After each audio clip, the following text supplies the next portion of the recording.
ونصلی ونسلم علی رسولہ الکریم اما بعد۔ بھائی اور دوستو، ذی الحجہ کا مہینہ ہے اور اس مہینے میں مسلمانوں کے ذمے ایک عمل واجب ہے جس کو قربانی کہتے ہیں، اور قربانی کے وجوب کے لیے چند شرائط ہیں: مسلمان ہونا، بالغ ہونا، عاقل ہونا، عقل مند ہونا، اور صاحب نصاب ہونا، اور مقیم ہونا شرط ہے۔ مقیم ہونے کا مطلب یہ ہے کہ وہ بندہ مسافر نہ ہو، اور ان شرائط میں سے ایک شرط کے صاحب نصاب ہونا، اس کو تھوڑا سا ہمیں سمجھنے کی ضرورت پڑتی ہے۔ صاحب نصاب مرد و عورت وہ کہلاتا ہے کہ جس کے پاس 52.5 تولے چاندی کی قیمت کے برابر 5 چیزوں میں سے 2، 3 یا 5 چیزوں کا مجموعہ وہ اتنی قیمت کے برابر اس کے پاس موجود ہے تو اس کے ذمہ قربانی واجب ہے۔ جیسے مثلا سونا، چاندی، نقدی یعنی کیش، اور مال تجارت اور ضرورت سے زائد سامان۔ اگر کسی مرد و عورت کے پاس ان 5 چیزوں کا مجموعہ، یا ان میں سے 3 چیزوں کا مجموعہ یا 2 چیزوں کا مجموعہ ایک بندے کے پاس موجود ہے،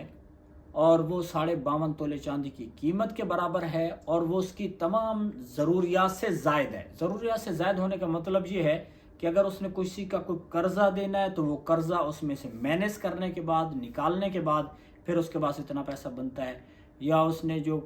وہ بندہ کسی ایسے گھر میں رہتا ہے جس کا وہ رینٹ پے کرتا ہے، کرایہ دیتا ہے، تو وہ کرایہ بھی اس میں سے نکالا جائے گا، اور اس نے کوئی ضروری بلز ادا کرنے ہیں تو وہ بھی اس میں سے مینیج کیے جائیں گے، اور باقی جو بچا ہوا جو پیسہ ہے وہ 1,30,000 کے بقدر ہے۔ جیسے آج کل 52 تولے چاندی کی جو قیمت ہے وہ تقریباً 1,25,000 سے 30,000 روپے بن رہی ہے۔ تو اگر قربانی کے جو 3 دن ہیں، 10، 11 اور 12، ان دنوں میں یہ بندہ اس کسی بھی دن میں ضرور اتنے پیسے کا مالک بن جاتا ہے تو اس کے ذمہ قربانی واجب ہو جائے گی۔ مرد کے بھی واجب ہے، عورت کے ذمہ بھی واجب ہے۔ اور اس میں ایک اور چیز ہے کہ مثلا ایک بندہ ایسا ہے کہ جس کے پاس تھوڑا سا چاندی ہے، تھوڑے سے پیسے ہیں، دونوں کو ملایا وہ اتنے 1,30,000 روپے بن گئے۔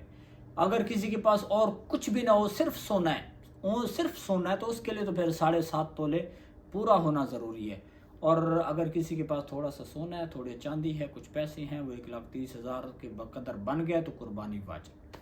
تو اس طرح سے قربانی جو ہے ہر مسلمان جو مرد ہے یا عورت جو صاحب نصاب ہے اس کے ذمہ واجب ہو جاتی ہے۔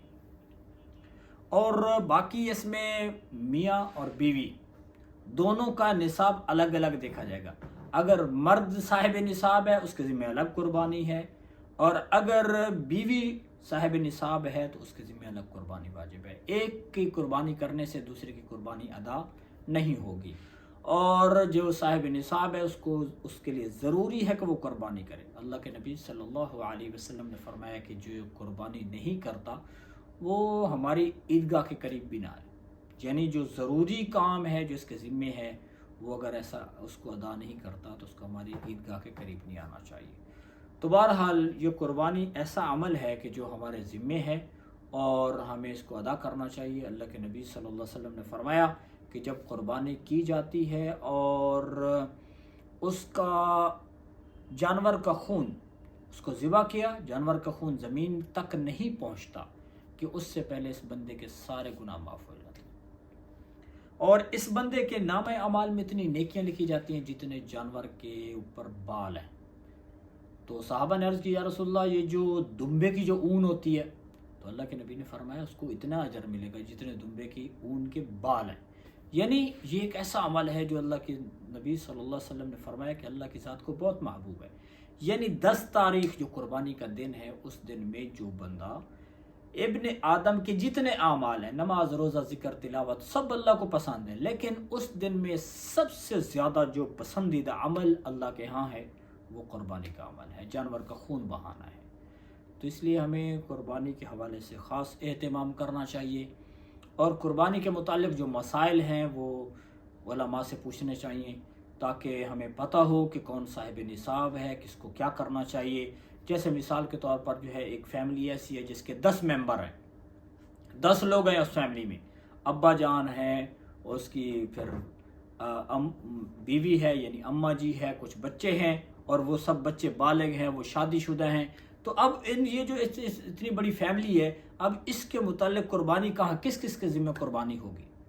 تو یہ ساری چیزیں ہمیں علماء سے پوچھنی چاہیے، تاکہ جو ہمارے ذمے جو واجب درجے میں جو چیز ہے اس کو ہم ادا کر سکیں۔